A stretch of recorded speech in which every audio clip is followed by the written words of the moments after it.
नमस्कार मुंबईकर आणि जोगेश्वरीकर, मी आता आहे डॉमिनोजमध्ये श्यामनगर तलाव। इथे अशी परिस्थिती आहे की एक आपला मित्र, त्याची लहान मुलगी त्या ठिकाणी पाय घसरून पडलाय आणि त्या मुलीचं डोकं देखील फुटलंय। तुम्हाला दाखवतोय रक्ताच्या रांगोळ्या, इथे बघू शकता रक्ताच्या रांगोळ्या झाल्या आहेत।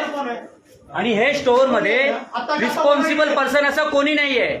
जेव्हा त्यांनी विचारलं स्टोअर इंचार्ज कोण आहे, कोणी उत्तर दिलं नाही। आणि आम्ही जेव्हा आलो तेव्हा दोन स्टोअर इंचार्ज इथे तयार झाले आणि त्याच्यामधून अजून एक कोणतरी व्यक्ती होता, तो जास्त अरे रवी मध्ये होता। या त्यांनी जे इकडे अरे रवी भाषा करायला सुरुवात केली। आज त्या मुलीचं डोकं फुटलंय, तिने ओमेट देखील केली, ते ओमेट पुसली गेलेली आहे। आज तिला आम्ही घेऊन चाललोय डॉक्टरकडे, बघू आता काय पुढे होत आहे। आणि या डॉमिनोजमध्ये बाहेर लाईट नाही, काय सुविधा नाही, अशी परिस्थिती असेल तर खूप डेंजरस आहे। याच्यावर कडक कारवाई व्हायला पाहिजे अशी मी सगळ्यांना विनंती करतो। हा व्हिडिओ जास्तीत जास्त शेअर करा, जोगेश्वरीपर्यंत हा पोहोचायला हवा। खूप खूप धन्यवाद। गाडी येते ना, हे गाडी लो रे।